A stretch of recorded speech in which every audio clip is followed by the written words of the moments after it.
So welcome. So accountants பேஜில் ஒரு Journal entry நம்ம எப்படி எழுதணும் அப்படின்றத பார்ப்போம்.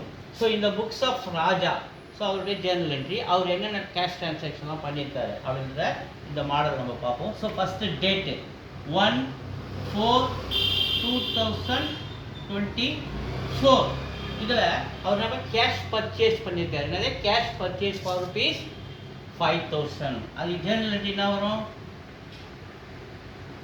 Purchase A by C account DR போட்டு பிராக்கெட் போட்டால் டெபிட் அப்படின்னு அர்த்தம். ஸோ இது டெபிட் காலம், இது கிரெடிட் காலம். இது date particulars column, LF ledger folio debit credit காலம்.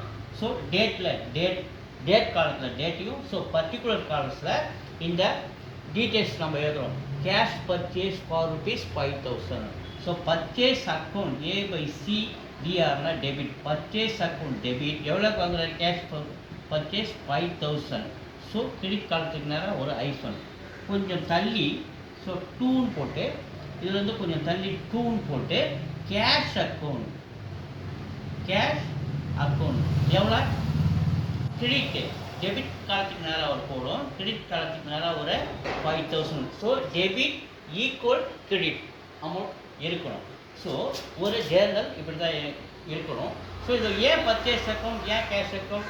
நீங்கள் ஜேர்னல் என்ட்ரி எழுதும்போது அந்த 3 ஃபார்முலா தெரிஞ்சுக்கணும். Purchase account டெப்டார் to cash account. So இப்போ உதாரணத்துக்கு பர்ச்சேஸ் கேஷ் அண்ட் கிரெடிட்டில் வருது.